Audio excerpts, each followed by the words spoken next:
I'm Jeff Matlow. Welcome to the best leadership podcast ever.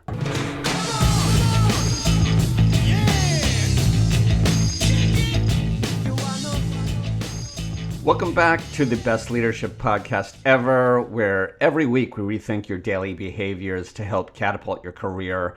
My name is Jeff Matlow. I'm a leadership coach. I help female executives and entrepreneurs overcome self-doubt and become inspirational leaders. I'm also a 3-time entrepreneur, an author, and a keynote speaker, and that's enough about me. Because today I want to talk about what's important, and that includes emotional accountability. I'm not sure if I told you this, but I was lucky enough recently to spend 2 weeks off the grid.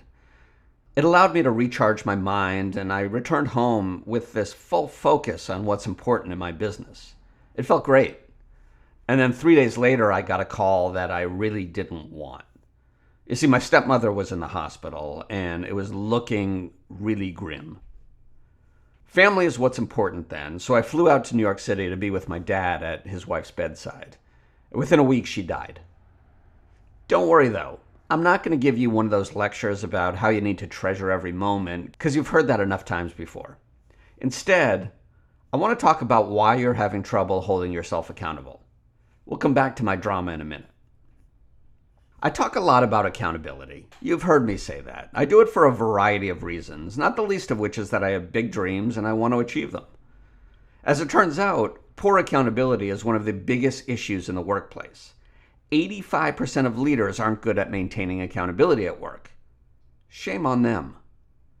I used to be one of those 85%. Shame on me. I sucked at holding people accountable. I just expected everybody to get their shit done, and if they didn't get it done, well, I just do it myself. As I later learned, that's neither healthy nor scalable. And once I developed the simple secrets to accountability, it changed my life. It helped me to start 3 companies and build them into meaningful entities. It also helped me to sell each of the companies to large public conglomerates.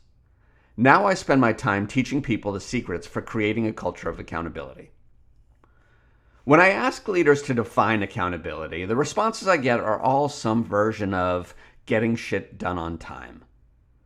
Honestly, that's like describing the Great Pyramids as a pile of stones. Sure, it's not exactly wrong, but it's missing a whole bunch of stuff that's important to make it right. When it comes to accountability, getting shit done on time is important, but creating a culture of accountability can't be accomplished without addressing the other important part, your emotions. It's easy to check the boxes off your tactical to-do list. The thing that's hard is to keep you and your team focused on the most important things that will grow your business. In fact, the most important thing is to make sure the most important thing is the most important thing. It requires meaningful self-awareness to recognize why you're avoiding the most important things. The truth is that you can't create a culture of accountability without addressing the emotional element, and here's why. It's because your lack of accountability has nothing to do with tactics. It has to do with your emotions. I hate to break the news to you, but the reason you lack accountability is because you're avoiding your fears. Maybe you fear conflict. Maybe you're afraid of making a wrong decision. Or maybe you're scared of giving consequences. I'll bet all the lint in my wallet that if you're bad at maintaining accountability, you have fears you're avoiding. Prove me wrong. I dare you. And this brings us right back to what's important. When I came back from being off the grid, I had complete clarity on what I needed to do to grow my business and achieve my goals.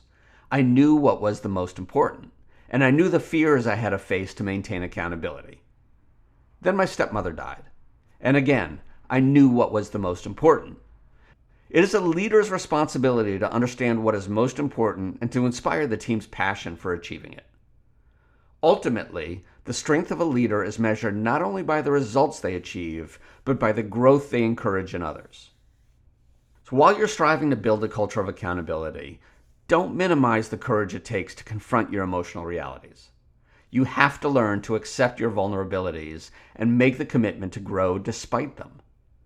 So as you're going through your tactical task list, pay attention to the emotions that accompany your actions. Share your experience with others. It will strengthen your connections and transform you into the inspirational leader you want to be. Now, how about we go get her done? Thanks for listening to the Best Leadership Podcast ever. If this resonates with you, you want to talk more about accountability, reach out to me, leadership@bytitleonly.com. My name is Jeff Matlow. I appreciate you. We'll talk to you next time.